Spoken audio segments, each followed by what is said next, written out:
네, 전국의 공무원 수험생 여러분, 공단기에서 행정학을 강의하고 있는 윤세원입니다.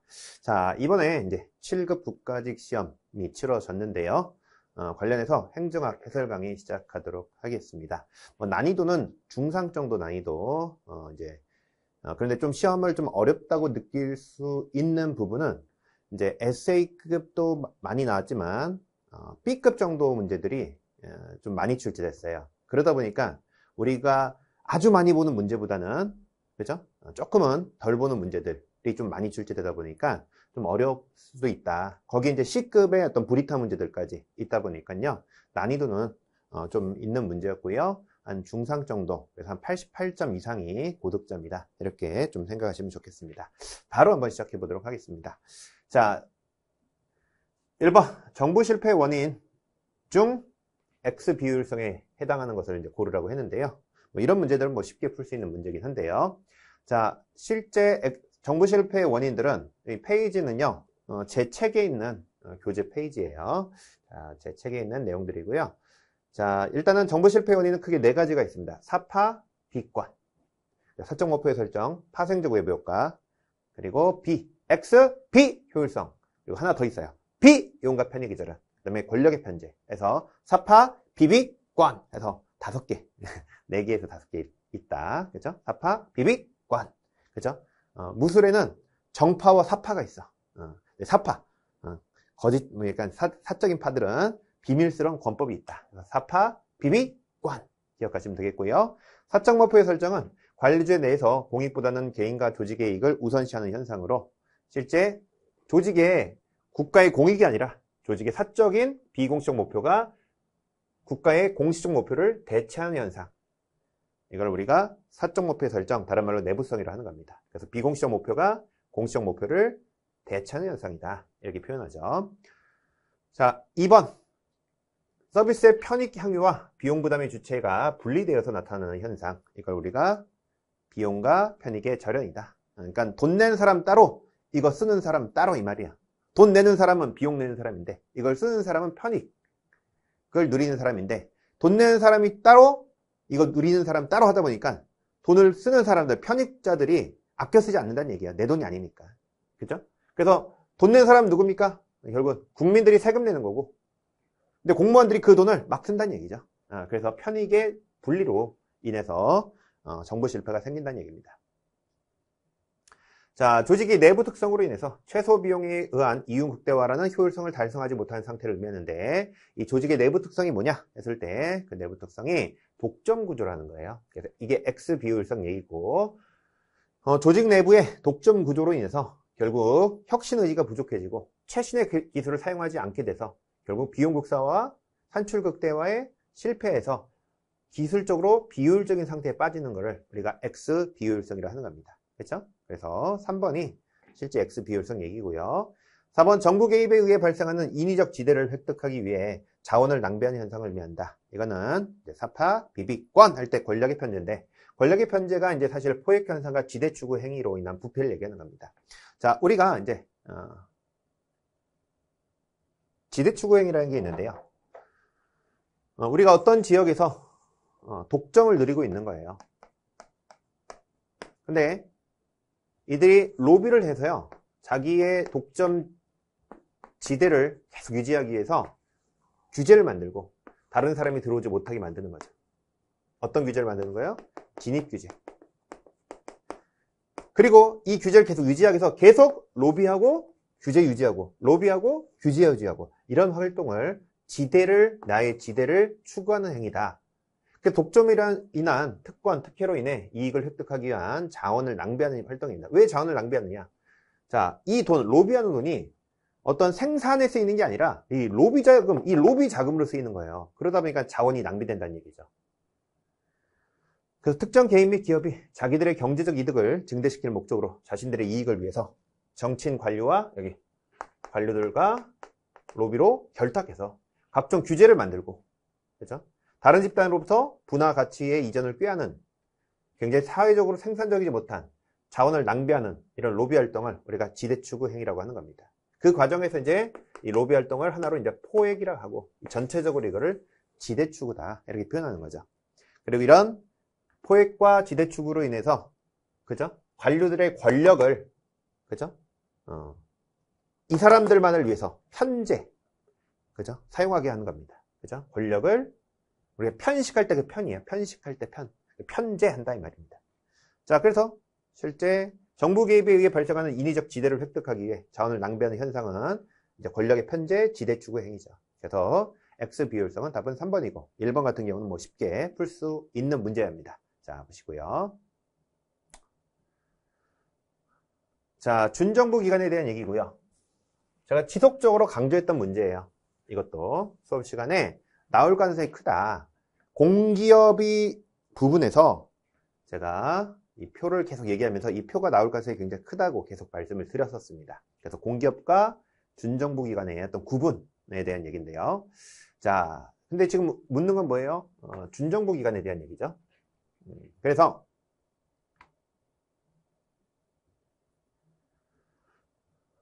자, 공기업과 준정부 기관은 우리가 묶어서 이걸 공공기관이다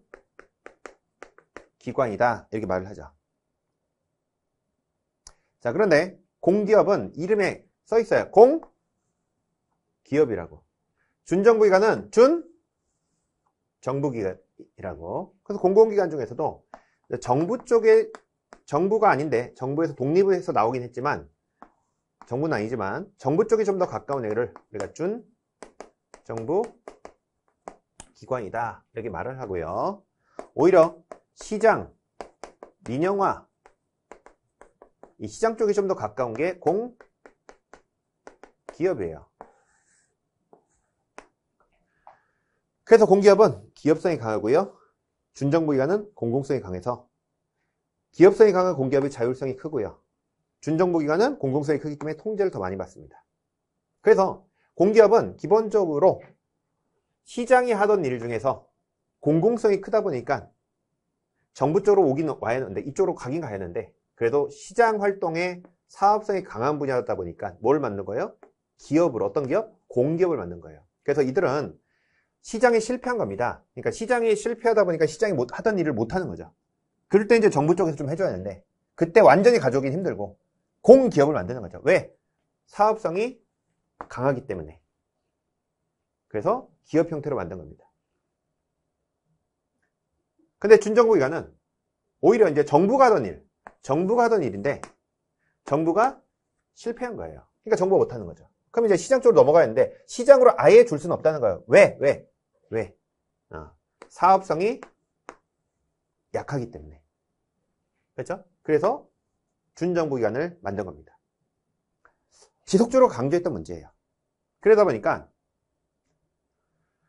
시장성과 기업성이 강한 업무를 수행함으로써 정부에 재정적으로 의존하지 않는다. 첫 번째는 시장성과 기업성이 강한 업무를 수행하는 건 공기업이에요, 공기업. 그렇죠? 오히려 약하고요. 정부의 재정 지원을 의존합니다. 이들 다 정부 돈을 받아요. 공기업이나 준정부기관은. 그래서 1번이 틀렸고, 일단 제가 이걸 나올 가능성이 크다고 해서 강하다, 약하다, 이게. 그래서 이거 좀 강하다, 약하다, 이걸 좀 주의하라고 했습니다.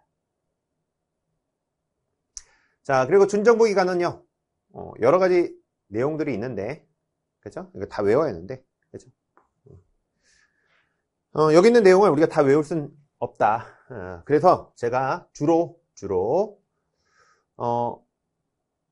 기금관리형 준정부기관은 연금, 예금, 기금, 복지도 돈이야. 돈이 써있어, 자꾸. 돈이. 이런 것들이 보통 기금관리형이고, 위탁집행형 쪽은, 실제 이제 공사와 공단을 비교했을 때, 공단들이 좀 작아요, 공사보다는. 공사도 있긴 하지만, 공단들이 꽤 많다. 그죠? 공단들이. 그래서 공단들은 보통 준정부기관이 많다고 했고, 그렇게 하나 기억하시고, 두 번째는 돈이 써 있으면, 공단이더라도 돈이 써 있으면 기금관리형이고, 공단이라도 돈이 안 써, 한국환경 돈 안 써 있잖아요. 이런 것들은 위탁집행형이다. 이렇게 말씀드렸습니다. 도로교통 이런 것도 돈 안 써 있잖아요. 이런 게 위탁집행형이다. 그리고 끝나는 말들이 공사 공단이 아니라 원, 재단, 원 이런 걸로 끝나는 것들이 위탁지폐형이다. 이렇게 말씀드렸습니다. 자, 그래서 실제로 그죠? 연금, 공단, 재단, 원 이런 것들이 다 뭐가 되는 거예요? 준정부기관 되는 겁니다.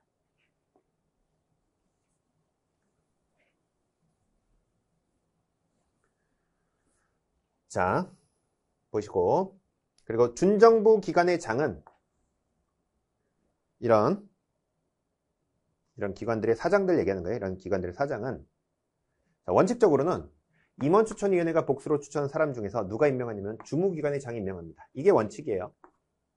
하지만 대통령령으로 정하는 기관은 주무기관의 장이 임명하는 게 아니라 이들이 제청해서 대통령이 임명한다. 이건 예외입니다. 그래서 원칙만 주로 배우죠. 그래서 일단 주무기관의 장이 준정부기관의 장을 임명한다. 일단 이렇게 좀 기억하시고 자, 한국도로교통공단이면 주요 업무를 담당하는 기관의 장은 국토교통부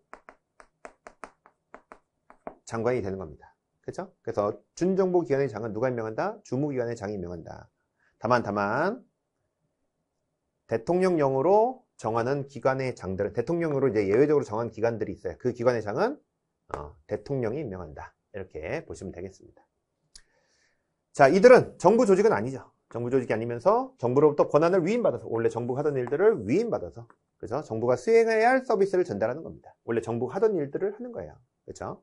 그래서 이름이 뭐예요? 준정부기관이다. 근데 여기서 다른 걸 몰라도 자, 시장성과 기업성이 강하다, 약하다 이런 것들이 오답될 가능성이 있다는 걸 이해하시면 좋겠고 강조했었습니다. 그죠? 강하다, 약하다 나올 가능성이 있으니까 보라고 말씀드렸었습니다. 자, 보시고요.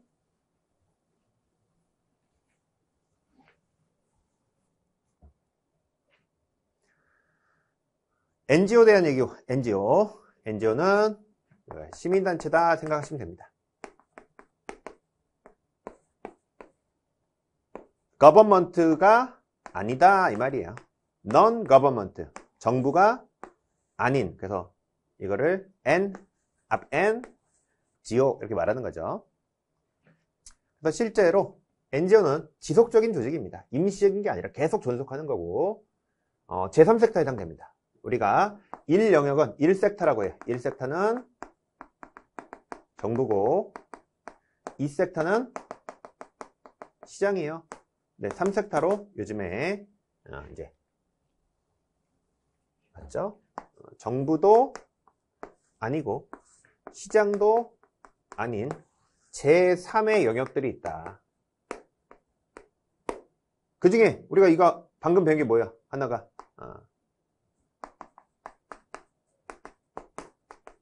공기업이나 준정부기관 같은 경우도 결국은 정부나 시장도 아닌 영역이 되는 거죠. 그렇죠? 근데 공기업도 제3섹터고 여기 나오는 NGO 같은 것도 이제 정부 시장 아닌 새로운 시민사회로서 제3섹터가 되는 겁니다. 그래서 제3 영역이 해당되고요. 시민들이 자발적으로 만든 자발적 조직이고 그들이 자치적으로 운영하는 조직입니다. 자, 그래서 NGO는 공공의 이익을 위해 그렇죠? 자발적으로 조직되고 운영되는 조직입니다. 그래서 정부가 각종 사회 문제를 해결하지 못하고 그러니까 정부가 못하는 거죠. 그런 것들을 이제 넘기는 거예요. 이렇게 그렇죠? 시장에 맡기진 않고 그래서 사회 문제를 해결하지 못하고 시민의 욕구를 충족시키지 못한 한계를 보완하기 위해서 등장한 겁니다. 그래서 시민 참여를 통해 구성되기 때문에 굉장히 자치적인 조직이다. 자치성을 특징으로 하고 있죠. 자, 그런데 서비스형 NGO는 국민의 권익을 보호하는 역할을 담당하고 주창형 NGO는 사회적 약자를 위한 복지 혜택을 제공한다. 돼 있는데요. 이게 잘 모르더라도요, 여러분들 1번, 2번, 4번은 어떻게 보면 그냥 일반적 얘기를 하고 있고요. 여기서는 딱 어떻게 해서 서비스형 NGO와 주창형 NGO를 비교하고 있죠. 그럼 오답이 어떻게 될 가능성이 크냐? 서로 바꿨을 가능성이 크다. 이런 생각도 좀 해보시면 좋겠습니다. 제가 이런 오답의 포인트로만 다 모아서 강의를 찍은 게 있는데 기적의 찍기 특강이라고 2강밖에 안 돼요. 근데 꼭 들어보세요. 공단기에 들어오시면 무료 특강으로 올라가 있습니다. 그래서 자, 기적의 찍기 특강 한번 들어보시면 이렇게 오답된다는 거를 여러분이 아셔야 돼요. 그래서 여기 오답되기 굉장히 좋은 건 3번입니다. 3번. 모르면 3번 찍는 거야. 그죠? 그래서 1번, 2번, 4번은 뭐 쉽게 이해할 수 있는 거고요. 다만 내용을 봤을 때 그럼 바꿨을까 생각해보면, 자, 국민의 권익을 보호하기 위해서 정부에 주장한다는 거예요. 이거 이렇게 하면 안 된다! 정부를 통제하고 감시하고 정부에 주창하는 겁니다. 그게 주창형 NGO 얘기고요. 사회적 약자를 위한 복지 서비스를 제공하는 이 서비스형 NGO가 복지 혜택을 제공하는 각종 서비스 활동을 하는 겁니다. 그래서 바뀌어 있다. 자, 이런 내용들을 제대로 배우진 않을 거예요. 서비스형 NGO가 뭐고 주창형 NGO가 뭐고 이런 것들을. 그런데 몰라도 1번, 2번, 4번 뭐 제거할 수도 있지만, 그렇죠? 근데 이걸 서로 바뀌었을 거다. 이렇게 생각해 보는 것도 중요한 겁니다. 그렇죠? 주창형 NGO가 국민의 권익을 보호하는 역할을 하는 거예요. 그래서 실제로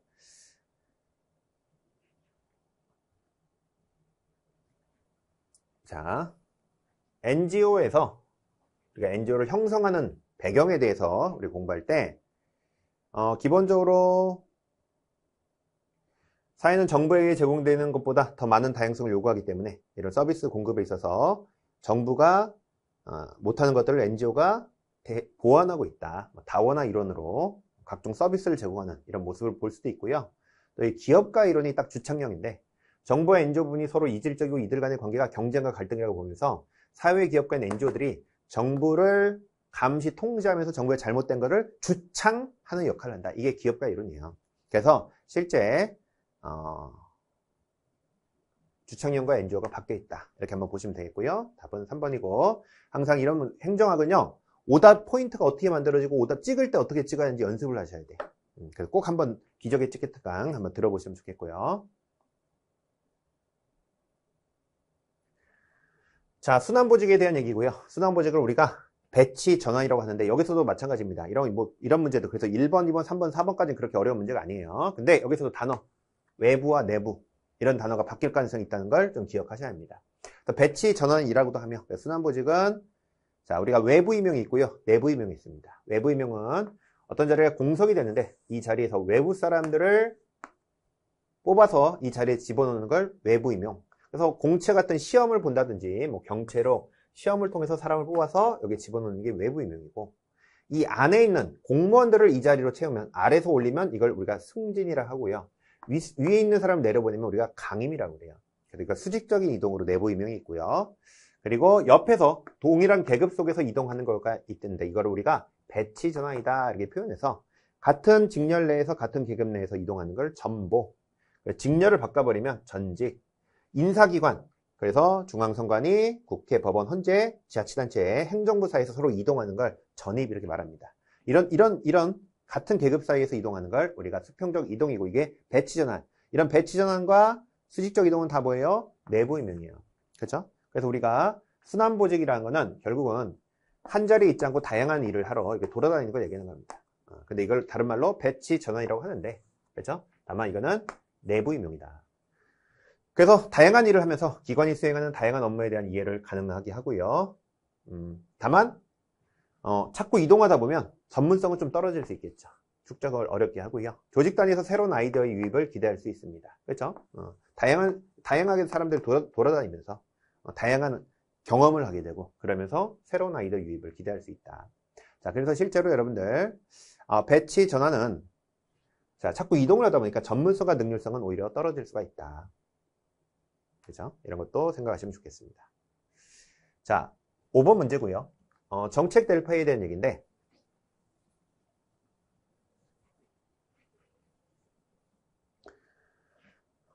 보통 이제 정책 델파이라는 거는 미래 예측 기법 중에 하나예요. 그래서 미래 예측 기법은 연장과 이론과 판단이 있는데 연장은 보통 이제 통계적인 방법을 사용하는 겁니다. 그리고 이론적인 건 정말 이론적인 거고 판단이 주관적 판단인데 이 주관적 판단적 예측의 대표가 델파이예요, 델파이. 그죠? 그래서 이제 전통적 델파이가 있고 이게 일반적 델파이, 델파이 기법 다양하게 표현하는데 이와 이제 연결된 게 정책 델파이예요. 그래서 우리 전통적 델파이와 정책 델파이를 좀 구별을 하셔야 돼요. 근데 델파이라고 써 있는데 정책 델파이 빼고는 다 전통적 델파이입니다. 그래서 뭐 전통적 델파이, 일반적 델파이, 뭐 델파이 기법 다 나오면 얘기인데 정통적 델파이는 경영학. 이 경영학적인 델파이 기법을 행정학적으로 가져온, 정책적으로 가져온 걸 우리가 행정학적으로 바라보는 걸 정책 델파이로 하는 겁니다. 그래서 전통적 델파이는 목적이 뭐냐면 어떻게 하면 이윤을 극대화할까? 기업 경영을 할 때 어떻게 하면 이윤을 가장 극대화하는 방법이 뭘까? 그거를 전문가들에게 묻는 거예요. 그래서 완전한 익명성 속에서 계속 익명성 속에서 전문가들이 묻는 겁니다. 그러면서 의견을 다 모았어요. 전문가들에게. 그리고 그걸 다 정리해가지고 다시 보내줍니다. 그리고 다시 답변을 받고 다시 모아서 정리해서 다시 보내죠. 그 과정에서 사람들이 다른 사람이 이렇게 생각하는데 내 의견이 잘못된 거 아닌가 해서 서로 의견을 조율하면서, 그러니까 자기가 수정할 수 있는 거예요. 그렇죠? 그래서 보냈다가 돌려받고, 보냈다가 돌려받고, 보냈다가 돌려받고 이러면서 정리해서 다시 돌려보내고 받고, 그러면서 이제 다른 사람들이 누가 말했는지 모르지만 이 사람들의 생각과 의견을 다 알려주는 겁니다. 누가 말했는지는 몰라요. 익명성 속에서. 그러다 보면 다른 사람들이 이렇게 생각하구나를 알게 되고 자기 의견을 수정할 수 있게 되는 겁니다. 그러면서 뭘 하는 거예요? 이윤극대화의 최대 의견의 일치점을 찾아가는 겁니다. 그래서 일반적 통계 처리라는 거는 이게 가장 중간값, 가장 사람들이 많이 모이는 이 값을 찾는 걸 일반적 통계 처리를 하는 겁니다. 그래서 경영학적으로는요, 답이 하나예요. 돈을 가장 많이 버는 거. 그 값을 찾아내는 겁니다. 그 일치점을 찾아내는 게 전통 델파이고, 이걸 누구한테? 경영 전문가들에게 이렇게 묻는 거죠. 자, 그런데 정책 델파이라는 건 행정학적으로 이제 바라보는 거고, 행정적인 정책은요, 항상 찬성과 반대가 있는 겁니다. 윤석열 대통령 탄핵합니다 했을 때 탄핵에 찬성한 사람도 있고 반대하는 사람도 있는 거예요. 그렇기 때문에 정책 델파이는 의견의 일치를 유도하는 게 아니라 오히려 찬성과 반대의 갈등을 알아내는 게 중요한 겁니다. 그래서 이들은 중간에 익명성을 완화시켜요. 그게 선택적인, 처음엔 익명성을 만들지만, 익명성 속에서 진행되지만, 어느 정도 지나면 오히려 찬성과 반대 입장에 있는 사람들을 드러냅니다. 어떤 사람이 찬성하고 어떻게 반대하는지. 그래서 선택적 익명성을 토대로 합니다. 처음에는 익명성을 강조하지만 나중에 익명성을 풀어버려요. 그래서 알려줍니다. 누가 말했는지를. 그래서 중간에 익명성을 완화해서 그들을 만나서 찬반에 대한 공개 토론을 시킵니다. 그래서 의도적인 갈등을 조성하고요. 자, 그런데 이 정책적인 부분은요, 전문가들도 중요하지만요, 더 중요한 건 누구냐면 국민들의 찬성과 반대의 의견이에요. 그래서 누가 들어오는가 하면 전문가 이외에 이해관계자 등 식견 있는 창도자, 그러니까 이해관계자가 들어오는 겁니다. 여기에 관심 있고 이해가 관계되는 사람들, 이런 사람들이 이제 들어오는 거죠. 전문가 아니더라도. 그죠? 여러분 영화들 보시면 영화 평론가의 어떤 의견들이 있는 글들도 있지만요, 거기에 항상 뭐가 있냐면 네티즌 평가도 있는 거예요. 근데 영화 평론가들이 한 그 평론은 보면 좋다고 하면 그런 영화들은 졸려. 재미가 없어. 그런데 네티즌이 정말 좋다고 한 영화들은 재밌단 말이에요. 그러니까 우리가 사실 전문가적인 평론도 중요한 거지만 일반적 국민들의 어떤 의견도 더 중요한 걸 수 있는 거예요. 근데 정책적인 부분은 뭐가 더 중요하다? 이해관계자의 의견이 더 중요할 수 있다는 겁니다. 그 안에 찬성과 반대. 그래서 오히려 이들은 의견 차이를 부각시키는, 그래서 통계 처리는 양 끝값을 찾는 겁니다. 찬성과 반대의 의견을 찾는 거예요, 이렇게. 그래서 공개 토론시키는 겁니다. 자, 그래서 기본적으로 정책 델파이는 3번 참여자들의 전문성 자체보다는 다양한 이해관계와 식견을 가진 사람들이 주로 구성되는 겁니다. 3번이고요.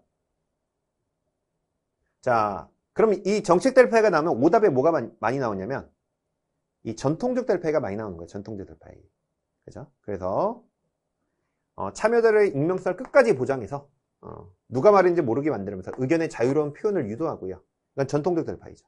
그러면서 참여자 간 갈등을 최대한 억제하고 합의된 의견을 도출하는 거. 이거 다 전통적 델파이입니다.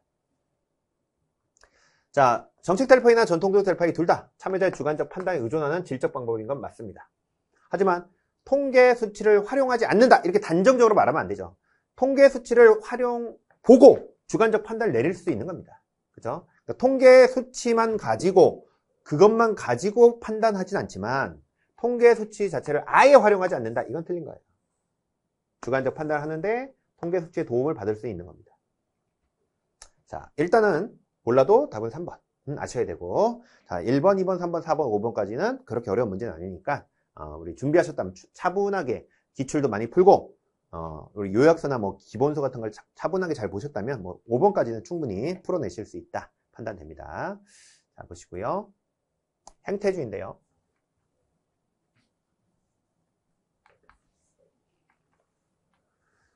자, 행태주의는요, 우리가 behavior라고 해서 행태는 행동과 태도예요. 그걸 행태라고 하는 겁니다.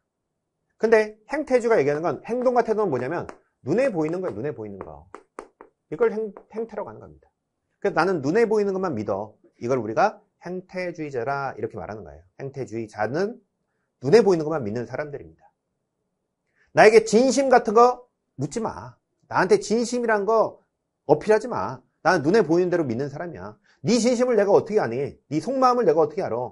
네가 웃고 있고 나는 너를 사랑해 라고 말하고 있지만 나에게 칼을 찌르고 있는지 어떻게 알겠냐는 거예요. 나는 눈에 보이는 대로만 믿는 사람이야. 그게 행태주의자예요. 근데 이 눈에 보이는 거를 우리는 뭐라고 하면 사실이라고, 사실. 그리고 이 사실만 가지고 연구하는 사람들을 우리가 연구하는 걸 과학이라고 하는 거예요. 근데 과학은 뭐가 돼야 돼요? 실제 증명이 되는 겁니다. 그럼 이 실제 증명을 뭐로 하겠다? 각종 통계적인 수치를 통해서 검증하겠다는 게 행태주의자예요. 그래서 행태주의는요, 자, 철저하게 나는 눈에 보이는 것만 믿는 사람이야. 그게 뭐예요? 가치와 사실을 분리해서 뭐만 가지고? 사실만 가지고 연구하는 사람들입니다. 근데 이 사실을 가지고 연구하는 걸 과학적 연구를 하고요. 과학은 뭐가 돼야 돼? 실제 증명이 돼야 하는데 그 실제 증명을 뭐로 한다? 통계로 하겠다는 겁니다. 이게 행태주의입니다. 자, 그래서 행태주의는 자, 사회 현상에 대한 분석도 자연과학과 같이 엄밀한 과학적 연구가 가능하다.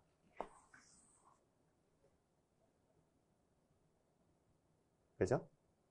그래서 철저하게 실제 증명을 위해서 통계 검증을 하는 건데 그게 자료의 계량적 분석을 특징으로 하는 겁니다. 이 계량적 분석을 하는 게 통계 연구예요. 그래서 철저하게 과학적 실증을 통한 통계 연구를 하는데 우리가 이제 과학과 기술에 대해서 과학성과 기술성을 배웠는데요. 자, 과학성은요, 인과관계를 도출하는 어떤 원인과 결과의 규칙성을 찾는 겁니다. 그렇죠? 보편적인 어떤 원칙을 찾는 거예요. 근데 이 원칙에 대해서 기술성은 사회문제 해결을 위한 실천적 처방을 내리는 겁니다. 가치 판단을 통해 처방을 내리는 거예요. 그런데 행태주의는 과학적 연구이기 때문에 뭘 하는 거예요? 여기 있죠, 여기. 그죠? 과학적 연구죠. 그래서 행태주의는 행태의 규칙성, 상관성, 인과성을 경험적으로 입증하여 설명하는 겁니다. 근데 행태주의 가치와 사실의 분리를 통해, 이건 맞죠? 그래서 사실 중심으로 연구하는데 다만 급박한 정책 문제 해결을 위한 역할을 하고 학문의 실천적 역할을 회복한다. 이건 무슨 얘기냐면 과학이 아니라 기술성 얘기입니다. 그죠? 여기가 틀린 거죠. 4번. 여기까지는 여러분들 다 맞추셔야 할 것 같아요. 6번까지는.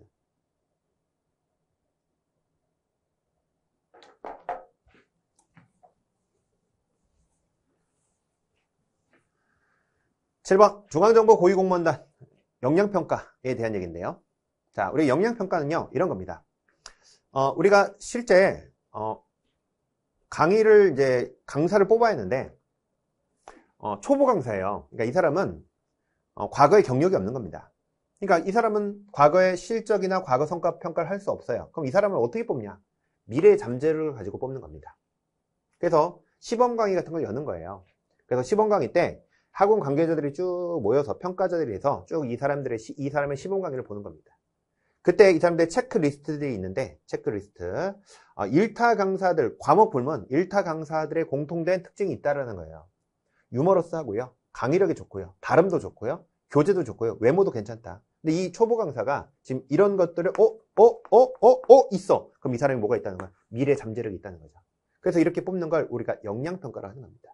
근데 이 강사를 로 설명드린 거고, 1타 강사를 이제 일반적 말로 말하면 우수한 성과자다 이렇게 표현하는 거예요. 그래서 우수한 성과자들의 공통된 이런 특징을 역량이라 하고, 이런 역량을 평가하는 게 역량평가입니다.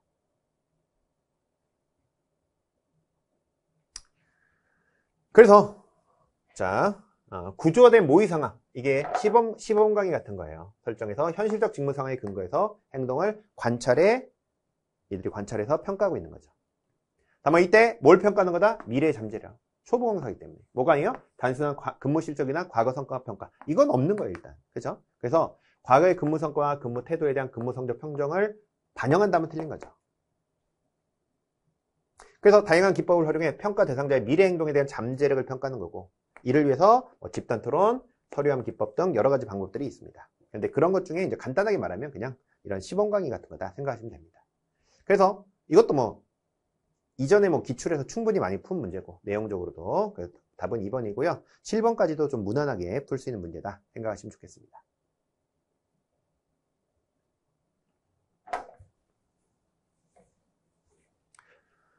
자, 수기민주주의는 민주주의에 대한 얘기인데, 사실 민주주의는 정치학 얘기예요. 그래서 우리 행정학적으로는 사실 약간 번외편이지만 그래도 간혹 내용적으로 나오고 있죠. 그래서 민주주의는 과거에는 이제 대의민주주의고, 오늘날은 직접민주주의, 이건 이제 간접민주주의다 하는 거죠. 그래서 결국은 누굴 뽑는 거예요? 대표를 뽑고, 그죠? 국민들이 대표를 뽑아서 이 대표들이 정한 대로 이렇게 가는 이런 것들이 대의민주주의입니다. 자, 그런데요, 오늘날 직접민주주의는 대표를 뽑는 게 아니라 시민들이 직접적으로 모여서 참여를 통해서, 그래서 이거를 참여민주주의다. 근데 이들이 모여서 뭘 하느냐? 대화, 담론을 통해서, 토론을 통해서 뭐 하는 거예요? 결정하는 겁니다. 여기는 대표가 결정하는 거고, 이쪽은 시민들이 직접 참여해서 결정하는 건데, 이 대화, 담론을 강조해서 이거를 심사숙고한다. 심사숙고할 때 숙이야, 수기민주주의. 혹은 대화한다. 담론민주주의. 라고 하는 겁니다. 그래서 결국은 대의민주주의에서 이런 오늘날은 직접민주주의 쪽으로 이렇게 넘어오고 있는 거죠. 그러다 보니까 수기민주주의는 대의민주주의를 견고히 강화하는 수단으로 활용되는 게 아닙니다. 오히려 대의민주주의를 물론 보완하는 차원에 들어오긴 하지만, 그죠? 그러나 견고히 강화한다면 틀린 거죠. 그래서 직접적인 참여를 통해서 정책 결정의 절차적 정당성과 수용성을 높이는 데 기여하고요. 수기민주주의를 구체하는 방법으로는 시민들의 참여를 통한 공론조사, 합의회의, 시민배심원제 등이 있습니다. 그래서 충분한 정보 제공과 균형 잡힌 토론을 전제로 하며 정책에 대한 사회적 갈등을 완화하는 기능을 하고 있는 거죠. 답은 1번이고, 이 정도는 여러분들도 충분히 푸셔야 된다. 그래서 이렇게 견고히 강화한다. 이거 너무 강력한 말입니다. 그래서 이런 말들이 의도적으로 오답을 만든 표현이다라고 아시면 좋겠고요. 8번도 쉽게 풀 수 있는 문제다 생각됩니다.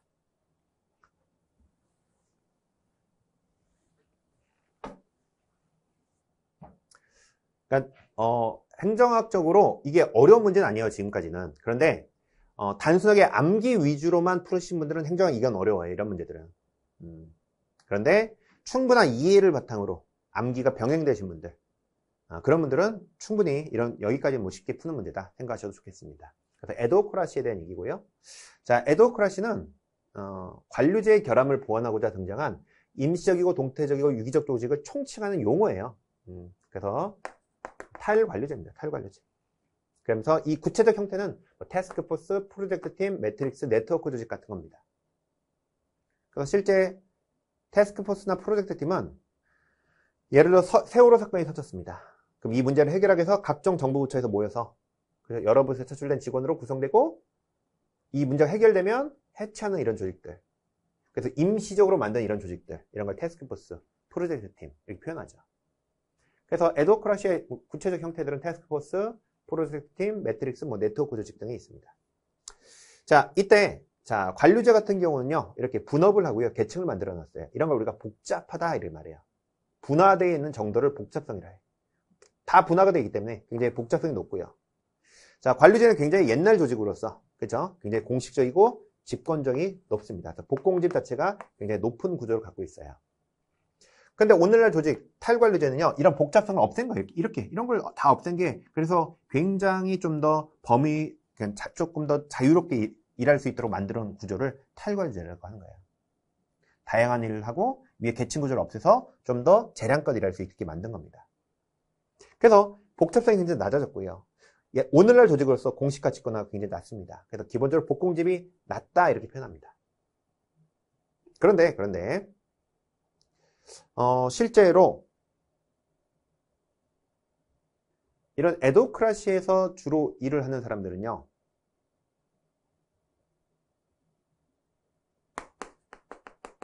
참모 형태의 전문가들이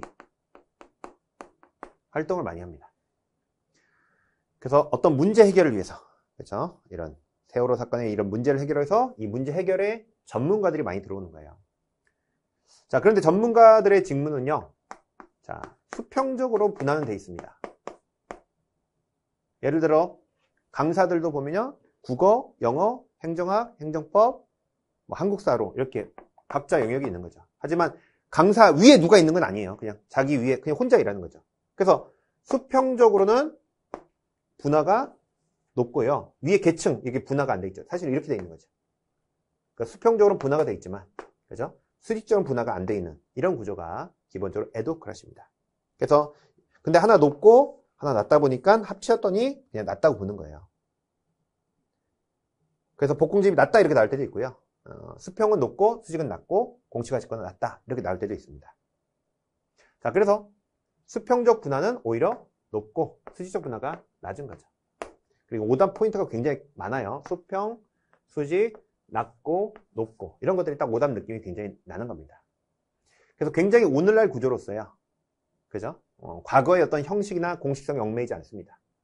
업무 수행에 관한 탄력적 대응을 강조하기 때문에 규칙도 최소화하는 거죠.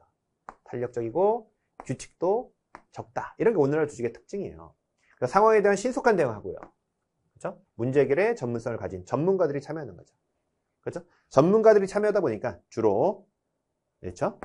국어, 영어, 한국사, 행정학처럼 수평적 분화가 높게 돼 있지만 위에 계층은 없는 수직적 분화가 낮은 구조를 갖고 있는 겁니다.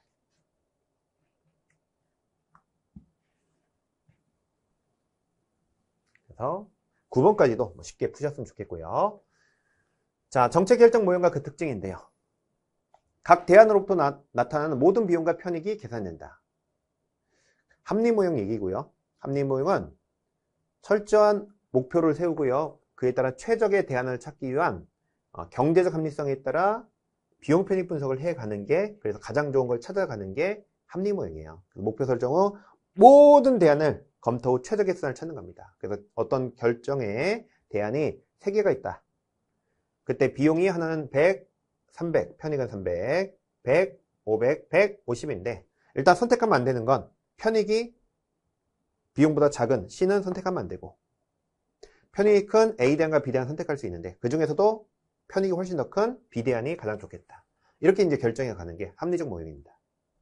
합리적 모형은 각 대안으로부터 나타나는 모든 비용과 편익이 계산되는 경제적 합리성에 따라 결정하는 겁니다. 그래서 뭐예요? 합리 모형입니다.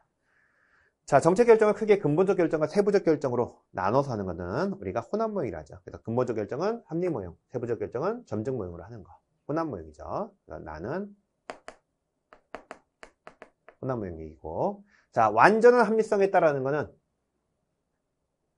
합리 모형이고, 제한된 합리성의 기준을 갖고 있는 건 만족 모형입니다. 그죠? 그래서 만족 모형은 행정인을 가정하면서 제한된 합리성에 따라 결정한다면, 합리 모형은 경쟁을 통해 완전한 합리성에 따라 결정하죠. 자, 그래서 이것은 만족 모형이고, 자, 추구하는 가치와 목적들은 중요도에 따라 분류되고요.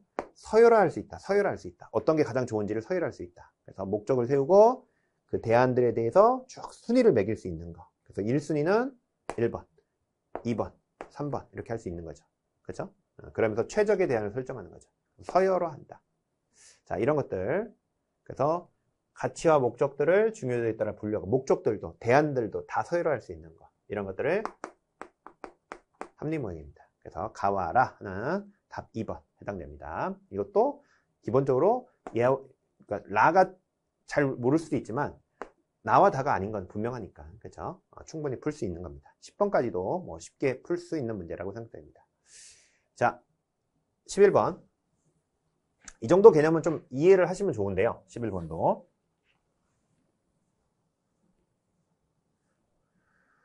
정보 부문은 저자본 노동집약적인 서비스 산업이어서, 그렇죠? 그러니까 어떤 일반 기업들은요, 예를 들어 맥도날드 같은데 이런 데 보면요, 사람보다 생산성이 기계가 높으면 기계로 바꿔버리는 거예요. 그래서 맥도날드 가면 다 기계로 바뀌어 있죠. 그렇죠? 그래서 그런데 정부 쪽은요, 기계로 대체할 수 없는 산업들이 영역이라는 거예요. 그래서 공무원, 사람을 뽑아서 그 사람들로 일을 시키는 게 훨씬 더 활성화되어 있는 영역입니다. 관공서 가면 기계도 있죠. 하지만 주로 다 기계 앞보다는 사람들 앞에서, 그죠? 공무원들 앞에서 우리가 서비스를 받잖아요. 그러니까 정부 부분은 굉장히 노동집약적인 서비스 산업이어서 자본집약적인 제조업이나 민간 부분에 비해서 생산성이 낮을 수밖에 없다. 왜요? 훨씬 더 기계가 효율적일 수 있죠. 근데 그런 부분도 다 사람이 하고 있다는 거예요. 그래서 민간 부분보다 생산성이 낮아지고, 근데 노동집약적이다 보니까 뭐가 필요해요? 서비스 원가에서 임금이 차지하는 비율이 굉장히 높다는 거예요. 근데 임금은 낮출 수가 없어요. 낮추면 저항이 큽니다. 기계는요, 기계가 나 저항하고 그런 거 없잖아요. 그러니까 기계로 바꿔버리면 그냥 시킨 대로 일하지만, 사람은요, 자신의 임금이 인하돼 버리면 저항합니다. 그래서 임금 인하가 어렵고요. 임금의 인상만 있는 거예요. 그래서 계속 생산성은 떨어지는데 임금만 인상하고, 그래서 서비스 비용이 증대하면서 결과로 정부 지출이 증가하는 현상을 우리가 보몰 효과다 그래요. 그래서 우리가 공공재의 과다공급설에서 보몰의 병이라는 걸 배우는데요. 굉장히 임금 인하가 어렵다는 거죠. 그러니까 서비스 생산 비용이 계속 임금 인상으로 인해서 계속 빨리 증가해서 정부 지출이 증가하는 현상을 보몰의 병이다. 그래서 분명히 정부와 민간 부분 간에 뭐가 생긴다? 생산성 격차가 있다는 겁니다. 그렇죠? 그런 것들을 이제 보여주는 게 보몰의 병이고, 외울 때 제가 보모의 인건비가 비싸다 이렇게 외우라고 했어. 보몰의 병은 보모의 임금이 비싸다 이렇게 외우라고 했습니다. 그래서 이렇게 내용들은 다 뭐예요? 보몰 효과고, 크게 이것도 이 정도까지는 풀어내실 수 있어야 합니다. 이 정도까지는. 자, 12번인데요. 자, 위원회 조직에 대한 설명이고요. 위원회 조직은요, 기본적으로 이렇게 조직 내 의사결정을 혼자 하면 이걸 독임제 혹은 단임제라고 그래요. 그래서 이런 사람이 이제 장관이 되는 거예요. 그렇죠?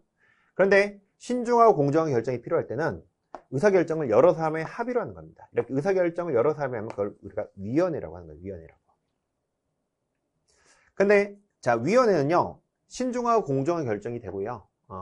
이런 위원들이 만약에 10명이면 10명이 한 번에 바뀌지 않아요. 한 명 바뀌고 나가고 다른 사람 들어오고 또 한 명 바뀌면 또 나가고 다른 사람 들어오고 이렇게 부분 교체되는 겁니다. 그러다 보니까 기존의 사람들이 안정적으로 유지가 되는 거죠. 일부 사람 나가지만 기존에 있던 사람들 9명 있으니까 굉장히 안정적이고 계속적이고 중립적일 수 있습니다. 하지만 여러 사람이 합의를 해야 하기 때문에 시간이 좀 걸리고요. 그렇죠? 그리고 여러 사람이 결정했기 때문에 이게 결정이 잘못됐을 때 누구 책임인지가 모호할 수가 있어요. 책임성의 문제가 있다는 겁니다.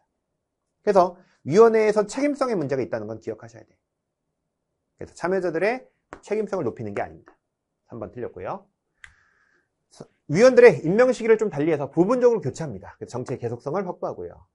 다양한 사람들이 참여하면서 신중한 결정이 되고요. 하지만 시간이 오래 걸릴 수 있죠. 답은 3번. 쉽게 풀 수 있는 문제입니다. 이런 내용들을 다 배웠던 얘기고 충분히 풀어내실 수 있어야 합니다. 자, 보시고요. 그러니까 이런 말들이 쉽게 풀리는 분들이 있고, 어떤 분들은 좀 나는 기출문제 지문하고 조금만 바뀌면 나는 못 푼다, 이런 분들은 어려운 문제일 수 있어요. 하지만 행정학에서 이제 고득점을 맞으려면 이 정도 문제까지 쉽게 푸는 문제라고 생각하시면 좋겠습니다. 자, 13번 공공선택론 얘기고요. 공공선택론은 자, 정부 실패를 연구하면서 정부 실패의 원인을 독점에서 찾아요. 근데 이 독점을 그럼 어떻게 해결하냐? 경쟁으로 바꾸자는 거예요. 그런데 이 독점과 경쟁의 관계를 평생 연구한 학문이 있어요. 그게 경제학입니다. 그래서 정부 영역인 비시장적인 의사결정, 정치와 행정과 같은 비시장적 의사결정을 경제학으로 연구해 보겠다는 거예요. 왜? 독점과 경쟁에 대한 관계 연구를 평생 한 게 경제학이에요. 그러니까 그 논리를 정치 행정에 빌려보겠다는 거예요. 그래서 공공선택론은 신고전주의 경제학의 원리를 정치 행정 현상에 연결시키는 겁니다. 자, 그런데요, 이들은 이 독점 구조를 갖고 있는 게 관료제라는 겁니다. 그래서 맨 위에 사람이 혼자 결정하고 지시하는 이런 구조. 이런 독점적 관료제는 시민 요구에 민감하게 반응하지 않는다는 거예요. 그렇기 때문에 이 독점을 경쟁 구도로 가기 위해서 오스트롬이 이제 민주행정 패러다임을 얘기하는 거죠. 그러기 위해서 관할권의 중첩과 다중공공관료제 등을 얘기하고 있습니다. 자, 이 과정에서 이제 경제학적 연구를 도입하는데요. 경제학들은 방법론적 개체주의예요. 그러니까 방법론적 개체주의라는 거는 개개인들의 합을 모아보는 겁니다. 개개인들의 합을 통해서 전체를 이해하는 게 기본적으로 방법론적 개체주의예요. 그래서 여러분들 경제학은 이런 겁니다. 모든 사람들이 개개인별로 돈을 내는 순간 그 돈을 가장 좋은 데 쓰려고 노력할 거라는 거예요. 막 쓰지 않고. 옷을 하나 사더라도 막 둘러보고 나한테 가장 좋은 걸 사려고 노력할 거라는 거예요. 그런 개개인들의 가장 좋은 선택을 다 모으면 우리 사회도 가장 좋은 선택이 되겠지. 그러니까 개개인들의 가장 좋은 선택을 다 모으면 우리 사회 전체의 이익도 가장 좋은 거겠지. 이렇게 생각하는 게 방법론적 개체주의를 통한 경제학 논리입니다.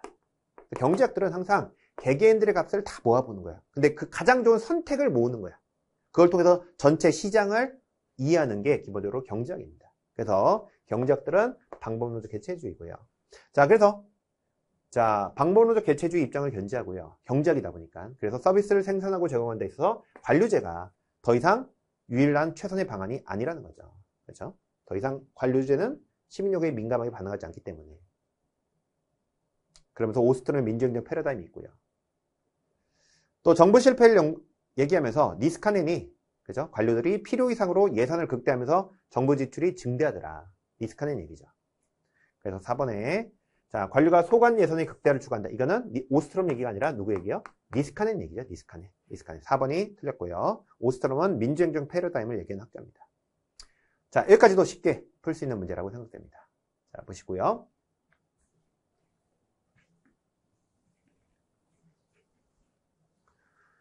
자, 전략적 인적 자원 관리입니다.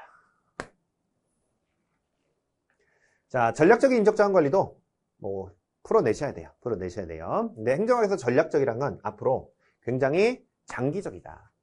그리고 굉장히 종합적이다. 이런 의미예요. 장기적이고 종합적으로 사람들을 관리해야 한다.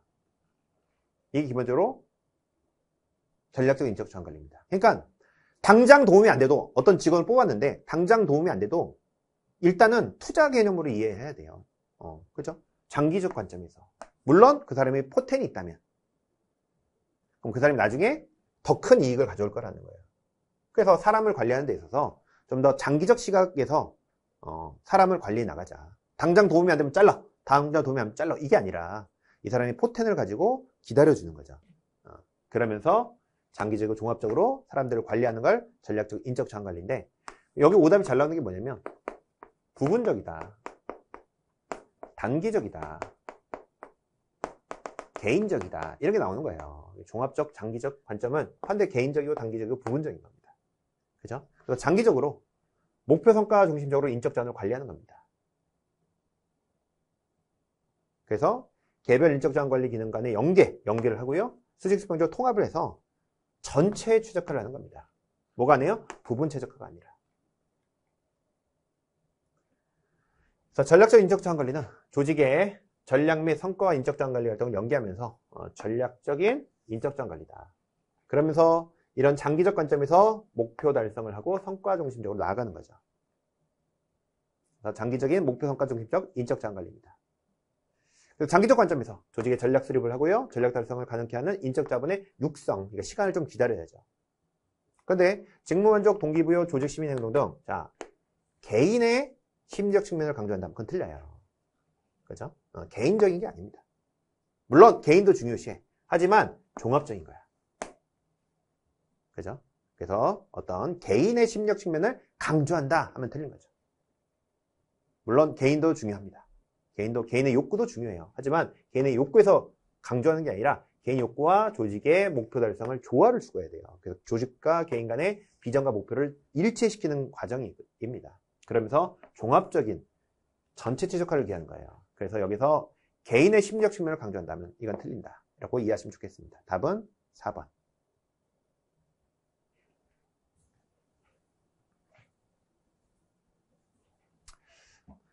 물론 1번, 2번, 3번 쉽고요. 뭐 4번 했는데 4번이 좀 여러분들이 확 명확하게 답을 고를 수 있긴 어려울 수도 있어요. 그런데 이번 부분도 좀 이해를 하시면 좋겠습니다. 자, 조세 지출에 대한 얘기고요. 이것도 2번, 3번, 4번이 쉬우니까 1번 할 수 있는데 또 1번이 좀 어려울 수도 있어요. 지금 전략적 인적자산 관리도 1, 2, 3은 쉬운데 4번이 명확하게 틀렸다고 딱 확 여러분이 느껴지지 않을 수도 있습니다. 그런 게 좀 어려운 거죠. 어떻게 보면 1, 2, 3, 4 봤는데 답이 없어. 약간 이런 느낌을 풀 수 있긴 해요. 14번은 약간 난이도가 중정도. 13번까지는 쉽게 풀어내셔야 돼요. 14번은 풀어내셔야 돼, 이것도. 풀어내셔야 하는데 1번, 2번, 3번이 너무 명확하니까. 근데 4번에서 개인적이다. 분명 이제 왜 어렵냐면 개인의 욕구도 강조하거든요. 그러다 보니까 그런데 이제 개인의 욕구를 강조하면 안 되고 개인의 욕구에서 그치는 게 아니라 조직의 전략적 목표 조화시켜야 돼. 이게 중요한 거예요. 그런 부분에서 이제 4번이 틀렸다고 보셔야 하는데 이제 근데 읽다 보면 명확하게 답이 안 보일 수도 있어요. 그러니까 이런 것들은 답이 없어. 찾다 엉뚱하게 고를 수 있는 약간 중난이도 4번 4번 뭔데 여기까지도 풀어내실 수 있으면 좋겠습니다. 자, 조세 지출도 마찬가지예요. 우리가 조세 지출은 면세, 감세, 비과세 등 포기된 세금을 조세 지출이라 하고 이 포기된 세수를 정리해서 예산화해서 공표하면 그게 조세 지출 예산이라고 하는 겁니다. 조세 지출과 조세 지출 예산은 약간은 다른 거죠. 포기된 세금이 조세 지출이고 이거를 정리해서 예산화해서 공표한 게 조세 지출 예산입니다. 그래서 이번에 세법상의 비과세, 감면, 공제 등 다양한 형태로 이루어지고 있고요. 그렇죠? 근데 실제 정부가 이 개인이 세금을 내야 돼요. 100만 원 세금 내야 하는데 이걸 면세해 준 거죠. 그 얘기는 국가가 100만 원을 이 개인 A한테 준 거나 마찬가지죠. 돈을 안 받은 거지만 그게 결국은 지출의 효과를 내고 그게 보조금의 효과를 낸다. 조세 지출은 우리가 그래서 숨겨진 보조금, 직접 보조금 돈을 주는 게 보조금이고 직접 주지는 않았지만 보조금의 효과를 내는 거죠. 숨겨진 보조금입니다. 자, 그래서 조세 지출은 정부가 실제로 지출하지 않고도 지출과 유사한 효과를 내서 조세상의 특혜를 부여한다는 점에서 숨겨진 보조금이라고 하는 거죠. 그래서 뭐 쉽게 풀 수 있고요. 근데 우리나라에서 지출 항목별 평가 등을 통해서 국회의 심의와 의결을 받고 있다. 조세 지출은 면세, 감세, 비과세고 지출 항목별 평가를 받는 게 아니라 이거는 법으로 면세, 감세가 정해진 거예요. 그죠? 다만 이 면세, 감세에서 된 영역들이 타당한지를 그죠? 국회가 예산 심의를 하고 의결을 할 수는 있습니다. 하지만 지출 항목별 평가를 하는 건 아닙니다. 그래서 이 돈이 지출 항목별 평가를 통해서 이 돈이 나갈 거냐 안 나갈 거냐 이걸 고민하는 건 아니에요. 이건 법대로 면세, 감세를 하는 거고 이렇게 지출 항목별 평가 등을 통해서 국회 심의 의결을 받는 건 오히려 이렇게 조세 지출이 아니라 직접적 지출인 예산 지출들입니다. 일반에게 특별하게 기금을 통해 나가는 직접적인 이런 예산 지출이, 직접적인 이런 지출이 지출 항목별 평가를 받는 거고, 이쪽은 오히려 이제 법대로 하는 거죠, 법대로. 그래서 실제로 이거는 조세 지출이 아니라 예산 지출 쪽에 오히려 가까운 겁니다. 근데 이것도 이게 예산 지출 쪽에 가깝다! 이런 것을 우리가 알기는 힘들죠. 그래서 이것도 사실 명확하게, 이것도 조세 지출 아니야! 이렇게 하기가 좀 힘든 부분이 있어요. 하지만 2번, 3번, 4번이 명확하고, 여기서 이런 부분들을 좀 이해하시면 좋겠습니다. 지출 항목별 평가다. 이런 말. 이게 아니라 법으로 하는 거예요, 그냥 법으로. 그죠? 법대로 면세, 감세 공제하는 겁니다. 다만 국회 심의 의결은 받아요. 그죠? 이런 것들.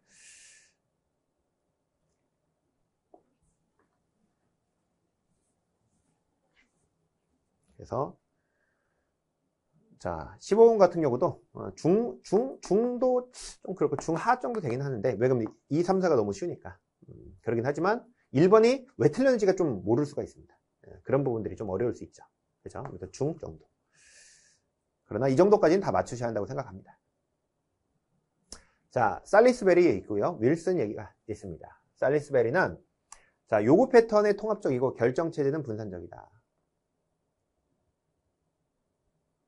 학자들 보면 살리스베리에 그렇죠? 자율규제가 있죠. 규제정책이 있고. 그러니까 규제정책은 진짜 규제하는 건데 규제를 하되 자율성을 주는 거죠. 스스로 규제할 수 있도록. 그러니까 살리스베리에 따르면 그러니까 살리스베리가 이게 있다는 걸 아셔야지. 그렇죠? 분배, 재분배, 규제, 자율규제.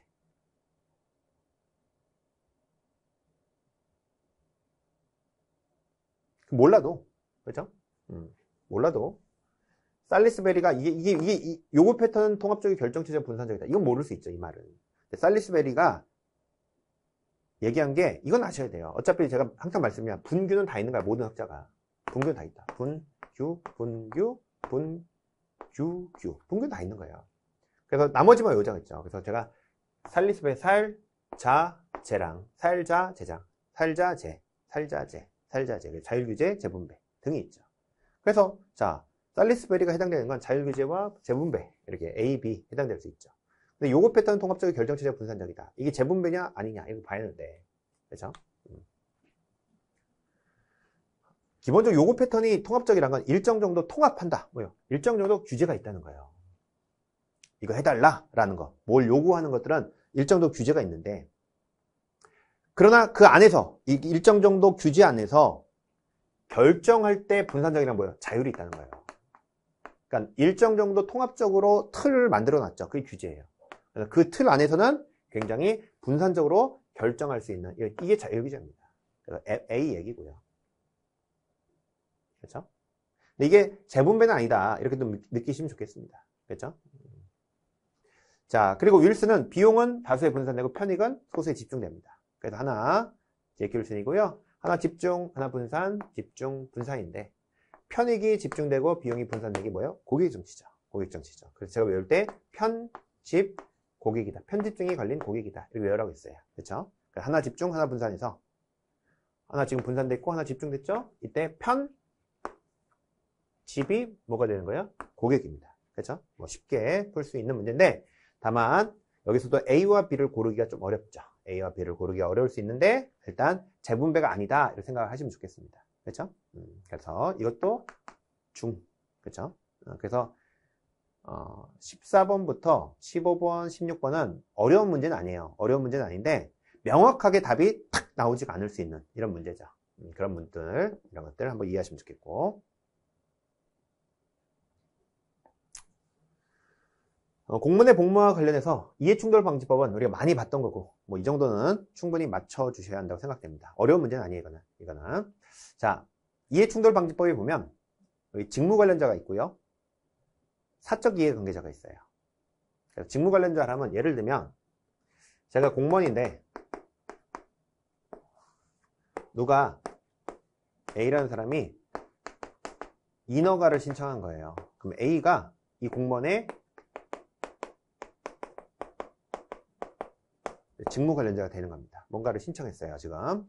그런데 이 사람이, 이 직무 관련자 A가 나의 예를 들면 가족이에요.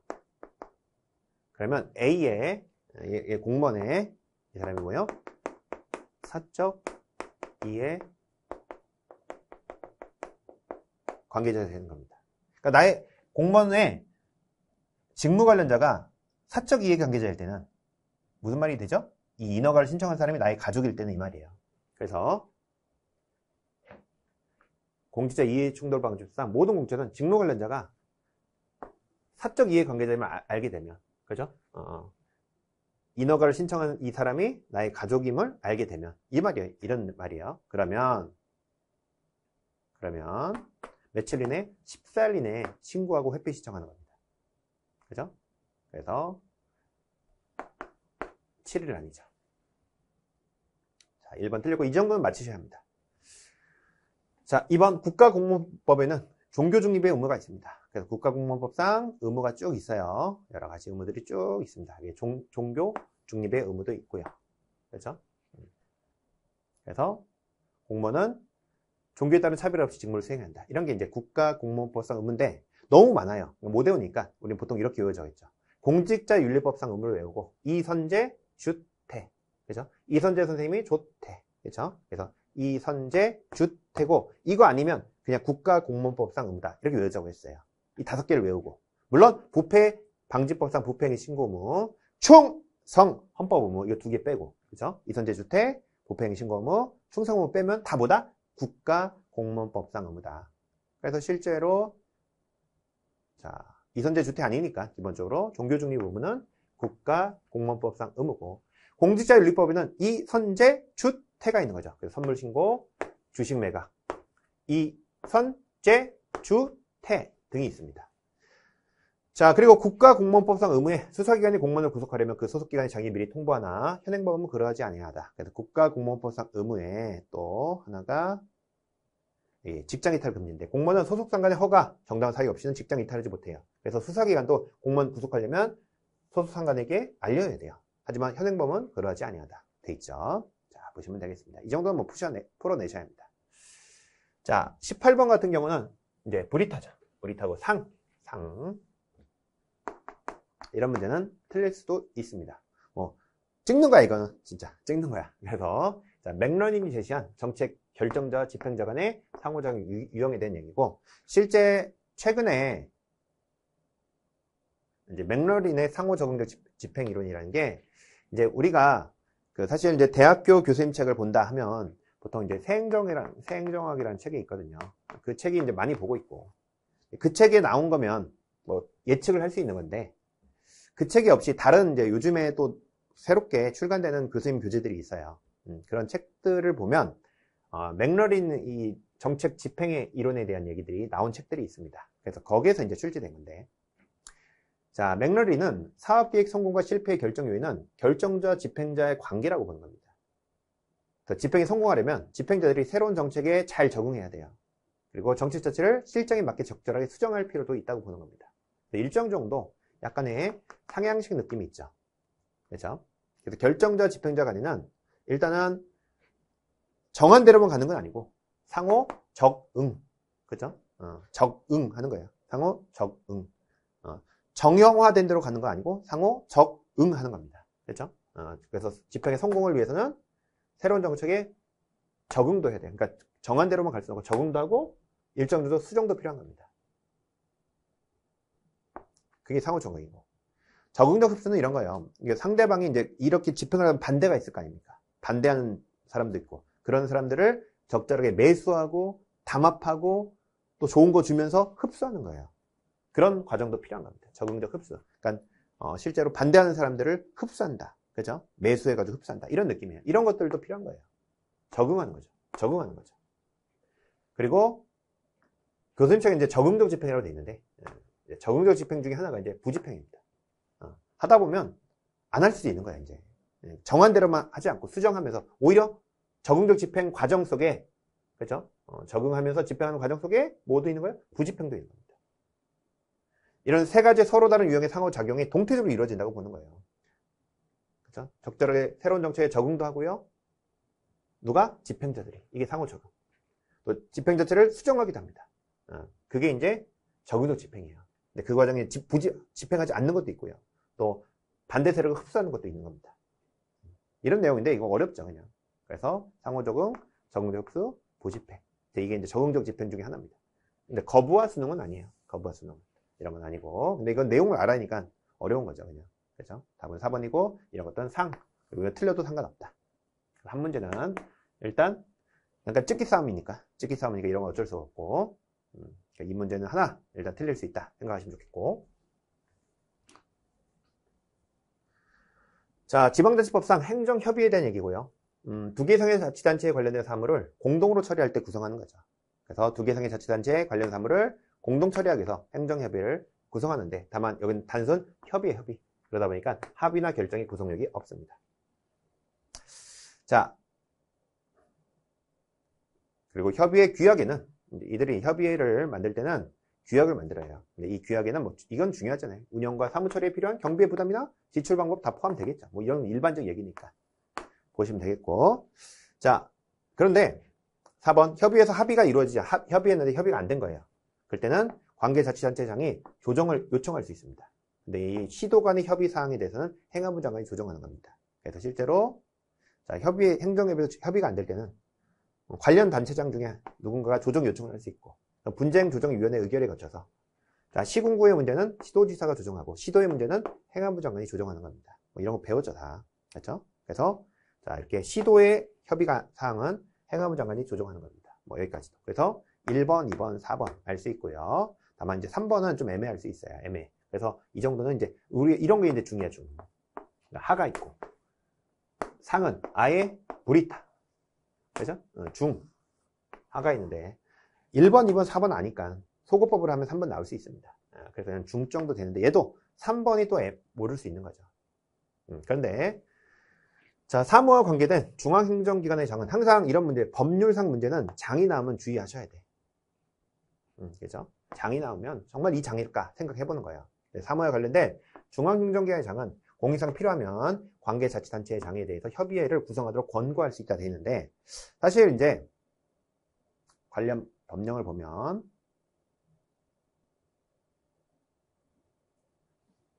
행정협의회에 대해서 자, 사망 보면 행안부 장관이나 시도지사가 공익상 필요하면 관계자치단체의 협의회를 구성하도록 권고할 수 있는 겁니다. 그러니까 실제로 이걸 아시면 돼요. 항상 행정협의회는 시도지사와 행안부 장관이 주체입니다.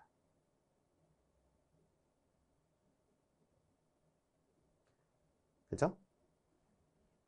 그래서 시도는 행안부 장관에게, 시군은 시도지사에게. 물론 관계중앙장관이 있지만 주체는 행안부와 시도지사예요. 그래서 사무에 관계된 중앙행정기관의 장이 권고하는 게 아니라 누가 하는 거예요? 행안부 장관 혹은 시도지사가 하는 겁니다. 근데 명확히 좀 알긴 힘들죠. 일단 행정협의회는 근데 행안부 장관하고 시도지사가 주체다. 관계중앙장이 아니라. 답은 3번이고요. 다만 1번, 2번, 4번이 좀 쉬우니까 할 수 있다 생각되는데, 주의할 거는 중앙장, 여기. 장을 놓치면 안 돼, 항상. 장을 놓치면 안 되는 겁니다. 그렇죠? 근데 이건 난교한 중 정도. 중이란 건 틀릴 수도 있다. 이렇게 생각하시면 좋겠고. 상은 틀렸다. 그냥 틀렸다. 하는 맞춰야 한다. 제가 이제 이 정도까지 맞춰야 합니다 하는 문제들은 다 맞춰야 돼요. 근데 19번 같은 경우는 중 정도 되지만 이 정도도 이제 중 정도는 그래도 맞춰야 할 문제라고 생각합니다. 상은 틀릴 수 있지만.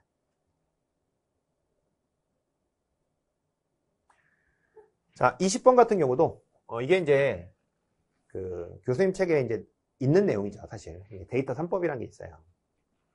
그래서 데이터 3법으로 우리가 개인정보보호법, 신용정보의 이용 및 보호에 관한 법, 이걸 신용정보법이라고 하고요. 정보통신망 이용 촉진 및 정보보호 등에 관한 법률에서 정보통신망법이 있어요. 이게 데이터 3법입니다. 자, 근데 이 내용을 우리가 알기는 좀 힘들 수 있어요. 외워야 하니까. 그죠? 이런 내용들이 뭐 시험에 딱 나온다 해서 우리가 외우기 힘든 내용들이긴 합니다. 그러나 일단은 한번 아셔야 되는데, 사실 데이터 3법 이 법이 생기기 전에 개정했는데, 내용을 개정하기 전에는 개인정보 이용 시마다 다 개인정보 노출과 침해 소지가 있기 때문에 계속적으로 사전 동의를 얻었어야 돼요. 동의하고 가져가고 동의하고 가져가고. 근데 이 법을 만들면서 이 3법 개정의 핵심은 뭐냐면 개인이 알아볼 수 없는 가명 정보를 개념을 도입한 겁니다. 그래서 이름, 전화번호, 거주지, 이메일 등의 주요 정보를 다 가린 정보예요. 그래서 우리가 보통 뭐 배민이나 이런 거 시켜도 내 이름 안 나오고 뭐 가상의 어떤 그죠? 뭐 이름이나 전화번호로 이렇게 그 정보가 노출되잖아요. 상대방에게. 그런 식으로 가명 정보를 개념을 통해서 개인 정보를 산업화할 수 있도록 만든 게 이 데이터 3법입니다. 그러기 위해서는 개인의 정보를 철저하게 뭐로 바꿀 수 있어요? 가명 정보로 바꾸는 겁니다. 그러면 상대방이 이게 누군지 모르는 상태에서 개인의 정보를 이용할 수 이런 내용을 완전히 새롭게 다른 걸로 아예 바꿔버리는 거죠. 그렇죠? 그래서 이름도 뭐 제 윤세원인데 김계동 이렇게 바꿔놓는 거죠. 뭐 일단 가명 정보를 통해서 기업들이 사전 동의 한 번만 누르면 되죠. 우리가 눌러주는 거죠. 뭔가 동의합니까? 눌러줬어요. 그 다음부터는 굉장히 그 개인정보를 가명정보로 다양하게 사용할 수 있도록 만드는 게 이 데이터 3법이에요. 그래서 이들이 개인정보를 보호해야 되고 신용정보를 보호해야 되고 정보통신망의 정보를 보호해야 하는데 그걸 위해서 개정을 해서 가명정보로 이제 이용할 수 있도록 하는 겁니다. 그걸 좀 더 산업화에 자유롭게 좀 사용할 수 있도록 한 거예요. 그래서 데이터를 융합하고 활용을 촉진하도록 데이터 3법을 개정을 했는데 개인정보보호법, 신용정보보호법, 정보통신망법. 하지만 데이터 산업진흥 이용 촉진의 기본법은 아니죠. 근데 이런 것들은 좀 사실 외우기 좀 힘들어서 이런 것들도 약간 상 느낌이 좀 강합니다. 물론 뭐 수업 시간에 배워서 뭐 할 수 있는데 근데 이제 사실 이 법을 달달달 외워가지고 아마 시험 기출이 나온 적이 없으니까 달달달 외워서 풀긴 힘들 거예요. 그래서 이 정도는 좀 상 정도 느낌이고 상 문제가 현재 2문제가 있죠. 현재는 중 문제들이 몇 문제 있고 그죠? 제가 다 풀어야 합니다. 하 문제들은 그러니까 사실 정말 하는 아닌데 그래도 맞춰야 하는 문제들이 이거는.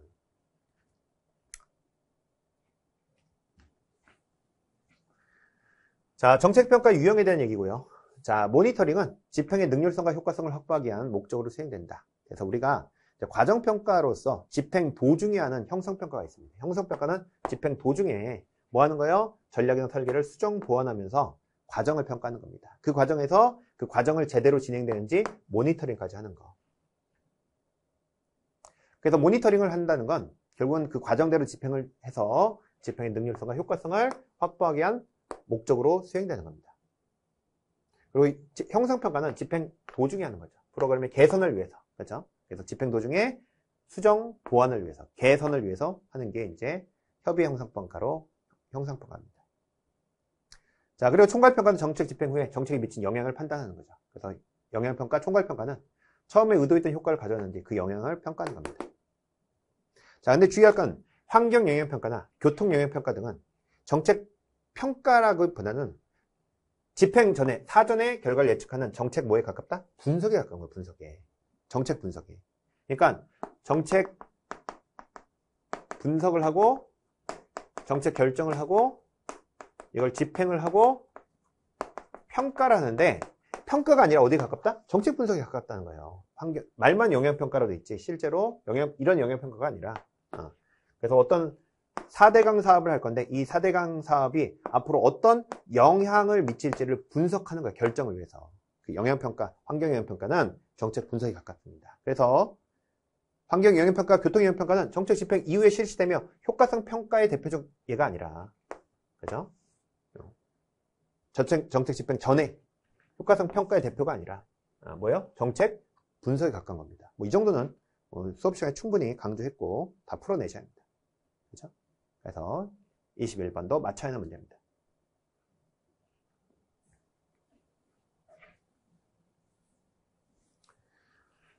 자, 22번도 상과 중 사이에 있는 좀 상에 가까운 문제입니다. 국가재정법상 국가재정운영계획. 그러니까 국가재정운영계획 자체가 어려운 건 아닌데 이런 규정은 좀 익숙하지 않은 규정이다 보니까 상과 중, 상에 좀 더 가까운 문제. 틀릴 수도 있는 문제. 그죠? 그러니까 중은 틀릴 수도 있는데 좀 맞춰야 하는 문제. 상은 틀릴 수도 있는데 틀릴 수밖에 없는 문제. 뭐 이런 문제. 네. 자, 보시면 국가재정운영계획은 정부가 재정운영의 효율화와 건전을 위해 매년, 그죠? 국가재정운영계획을 수립해서 국회에 제출합니다. 그래서 실제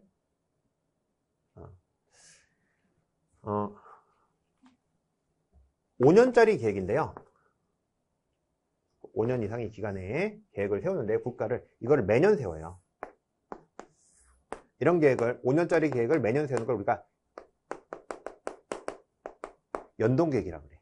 그래서 매년 5년짜리 계획을 세워서 실제 회계연도 개시 120일 전까지 국회에 제출하도록 하고 있습니다.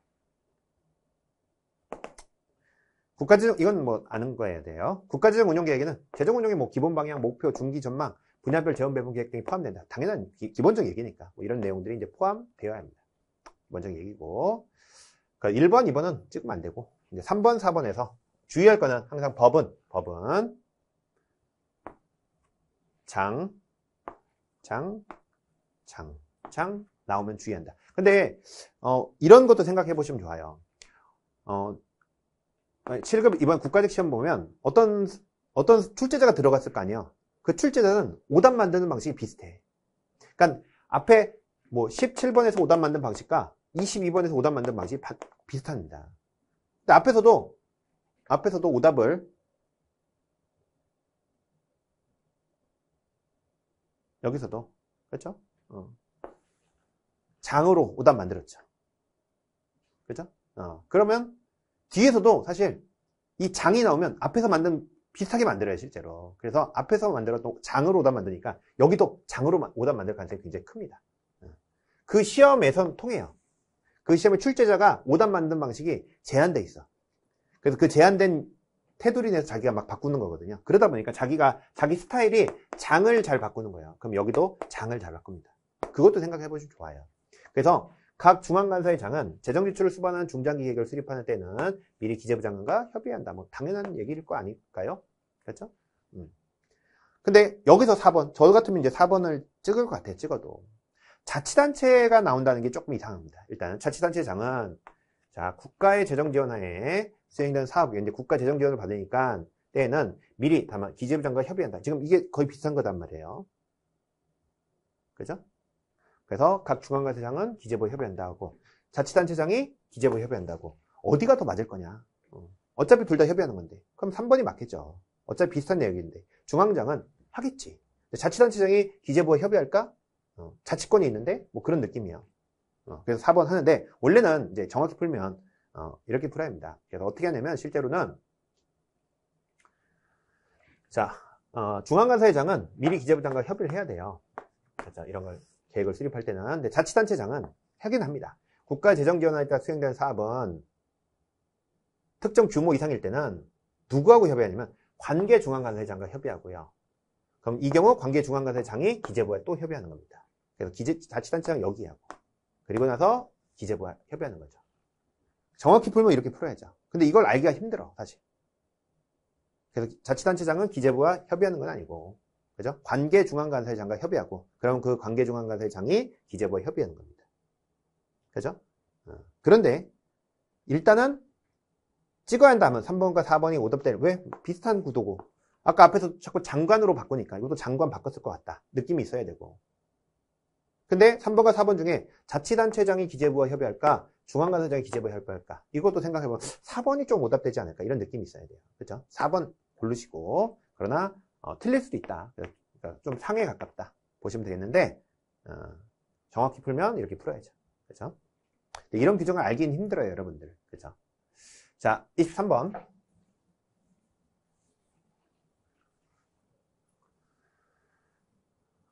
특별지방행정기관이고요. 뭐 이런 문제는 맞춰야 합니다. 그래서 특별지방행정기관은 국가사무를 집행하기 위해 국가가 지방에 설치한 일선기관으로 자치권 독립된 법인격 없고요. 중앙기관이 지방에 설치한 기관들입니다. 자, 그래서 전국 통일성이 요구되는 업무를 위해서 중앙행정기관에 소속되어 당의 관할구역 내에서 시행되는 그 중앙행정기관의 권한에 속하는 행정사무를 관장하는 국가의 지방행정기관이에요. 국가가 지방에 만든 지방행정기관입니다. 하지만 지방자치단체는 아니죠. 그래서 전국적 통일성이나 고도의 전문성을 요구할 때 하는 거예요. 주민의 자치사무를 촉진하는 게 아니라. 그죠? 그래서 국가기관이기 때문에 국가기관의 어떤 통일성, 전문성을 위해서 내려온 겁니다. 대표적으로 세무서, 우체국, 교도소예요. 여러분, 특별지방행정기관은 동일한 목적으로 전국에 쫙 깔아놓은 겁니다. 세무서 하나 있는 거 아니죠. 전국에 쫙 깔려있죠. 우체국 전국에 쫙 깔려있죠. 교도소 전국에 쫙 깔려있죠. 그러니까 국가기관을 전국에 쫙 깔아놓은 거, 동일한 목표로. 그래서 왜요? 통일성을 위해서. 혹은 세무서처럼, 우체국처럼 전문성을 위해서 만든 거죠. 2번 틀렸고, 이거 충분히 풀 수 있어야 합니다. 그래서 지방청들이 있어요. 지방청들. 그래서 우리가 각종 지방, 시도경찰청, 지방청, 경찰서, 우체국, 세무서 이런 것들이 다 특별지방행정기관입니다. 그래서 3번처럼 지방청, 우체국 같은 게 있죠. 그래서 자치단체의 기능과 유사하거나 중복되는 측면이 있어 행정비용이 증가하는 문제점이 있다. 그래서 국가가 직접 내려왔는데, 그렇게 일을 하다 보니까 국가기관이 지방에 내려왔는데 자치단체하고 여기서 내려온 일이 충돌될 때가 있어요. 비슷한 일이 많아서. 그래서 지방정부와 유사 중복된 업무로 비율을 야기할 수 있다. 뭐 충분히 봤던 얘기들입니다. 자, 파킨슨 법칙이고요.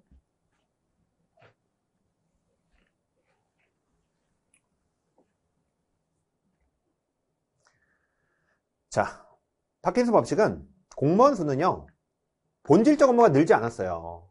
그럼에도 불구하고 계속 증가하더라는 거예요. 그러니까 본질적 일은 그대로야, 업무는. 근데 그러다 보니까 이 안에서 파생적 업무를 늘려버리는 겁니다. 공무원 수 업무는 늘지 않았어요. 그런데 공무원 수는 자꾸 증가하는 겁니다. 특히 부하를 늘려요. 여러분, 새 직원을 뽑았는데 내 동료가 오는 것보다 부하가 오는 게 좋겠죠. 그러니까 부하를 자꾸 늘린다는 거예요. 일은 안 늘었는데. 본질적 업무가 늘어서 사람이 늘어나는 건 아무 문제가 안 됩니다. 하지만 본질적 업무가 늘지 않았음에도 불구하고 공무원 수는 계속 증가하더라는 겁니다. 특히 부하 직원이 충원되더라는 거예요. 그럼 부하들이 일은 안 늘었고 부하들이 늘었으니까 어떻게 합니까? 옛날에 내가 커피 탔는데 네가 커피 타와. 부하들한테 커피 타오는 거 시키고, 옛날에 내가 복사했는데 복사해와 이렇게 시키는 거고, 뭐가 늘는 거야? 파생적 업무를 늘려버리는 겁니다. 그러니까 기존 업무를 그냥 쪼개서 부하들을 줘버리는 거예요. 그래서 부하를 늘리면서 파생적 업무를 늘리게 되고, 또 부하가 늘리면 파생적 업무, 파생적 업무가 느니까 또 부하 뽑고, 그러면서 계속 악순환을 거듭하는 게 파킨슨 법칙이에요. 중요한 건 뭐예요? 본질적 업무가 늘지 않았음에도 공무원 수는 증가하더라. 그러면서 뭐가 늘더라? 파생적 업무를 늘리더라는 겁니다. 그래서 본질적 업무는 그대로인데 파생적 업무가 늘어나는 현상이고, 그래서 공무원 수는 여기 안 써있지만 본질적 업무량과 관계없이 증가한다. 이게 파킨슨 법칙이에요. 자, 니은에서 이거는 좀 애매해요. 딱 이건 파킨슨 법칙 아닌데 이게 딱 뭐다 하기는 좀 애매한데, 공무원은 금전적 효용보다는 직무와 관련된 개인적 효용을 추구한다. 이거는 뭐에 좀 가깝냐면 똑같은 건 아닌데, 공무원이 예산 극대화한다고 하는데 넌리비가 공무원은 예산 극대화하지 않을 수 있다. 특히 고위직으로 갈수록 정치 권력의 중심에 있는 참모 기능을 수행을 원하면서 오히려 예산 극대화하지 않는다. 왜? 고위 관료들을 가면요, 자꾸 내가 한 것도 아닌데 나한테 책임지라는 게 많은 거예요. 그런 게 싫은 거죠. 그래서 고위 관료들은 자신들의 선호에 맞지 않은 기능들은 자꾸 버리려고 하는 거예요. 그죠? 귀찮은 거 자꾸 버리고, 그럼 이거 다 버리다 보면 이런 것들을 버리면서 같이 예산도 날아가는 겁니다. 그러니까 예산이 오히려 극대화되는 게 아니라, 그죠? 그래서 오히려 고위직들은 금전적 효용보다는 직무에서 오는 귀찮은 거 다 버리려는 이런 개인적 효용이 있다는 겁니다. 그래서 이건 오히려 던리비의 관청 형성 모형에 좀 가까운 내용인 것 같은데, 딱 정확하게 던리비 얘기라고 하기도 좀 그렇습니다. 자, 네가 자신의 무능력 수준에 이를 때까지 승진하게 된다. 이건 우리가 피터의 원리라고 하죠. 그죠? 그래서 구성원이 각자의 능력을 넘어서는 무능력의 수준까지 승진한다. 피터의 원리입니다. 자, 이건 뭐 파킨슨 법칙도 충분히 맞춰야 하는 문제고요. 15. 이것도 맞춰야 하는 문제입니다. 자, 5급 이상 모든 공무원은 1년에, 여기서 모든 놓치면 안 되죠. 1년에 15임용 기간이 있는데, 자, 6급 이하는 6개월간의 15고, 5급은 1년인데, 5급 이상의 4급부터는 15가 없어요. 그냥 5급까지만 있습니다. 그래서 5급 이상의 모든 틀렸죠. 자, 15임용 기간 중에 있는 공무원은 훈련을 받는 기간 동안 봉급이 지급됩니다. 지급돼요. 그래서 우리가 실제로 15라는 거는 이제 공무원 시험 합격하면요, 여러분들 실제 근무를 해요. 공무원으로서. 근데 이 기간 동안에 예를 들면 인턴이에요. 인턴 기간이 있는 거예요. 당연히 인턴도 월급 받죠. 당연히 15도 봉급 받습니다. 인턴 기간에 봉급 받죠. 봉급 받고요. 자, 6급 이하의 15 임용 기간은 6개월입니다. 그런데 자, 임용권자는 15 임용 기간 중에 공무원으로서 품위를 크게 손상하는 행위를 함으로써 공무원의 자질이 부족하다고 판단되면 15 공무원을 면직시킬 수 있습니다. 그래서 15 공무원은요, 아직 정식 임용되지 않았어요. 그래서 신분 보장이 안 됩니다. 그렇기 때문에 공무원의 경력이 포함도 안 되고요, 또 공무원이 실제 업무상 근무 성적 등이 불량한 경우에는 면직시킬 수 있습니다. 그죠? 그래서 자질이 부족하다고 하면 공무원 면직시킬 수 있다. 답은 3번이고요. 충분히 풀어낼 수 있는 문제라고 생각됩니다. 자, 여기까지 해서 해설 강의 마무리하도록 하겠습니다. 자, 이번 시험 같은 경우는요, 제가 봤을 때 아주상 브리타 문제, 브리타라고 그러니까 좀 풀기 힘든 문제 한 3문제 있었던 것 같고요. 이 중에 맞출 수도 있고, 중에 해당하는 문제도 한 3문제, 4문제 정도 있는 것 같아요. 이런 걸 하면은 한 3개에서 4개 정도, 그죠? 그래서 한 88점 정도 이상이면 이제 고득점이다. 이렇게 생각이 듭니다. 자, 오늘 고생 많으셨고요. 그동안 또 공부 열심히 하셔서 또 우리가 잘 달려오셨는데요. 또 국가직도 있지만 또 지방직도 있으니까요. 남은 기간 또 열심히 달려가시면 좋겠습니다. 자, 고생 많으셨고요. 또 다음에 또 다른 영상으로도 안 뵙는 게 좋죠. 안 뵙고. 자, 우리 하도록 하겠습니다. 네, 감사합니다.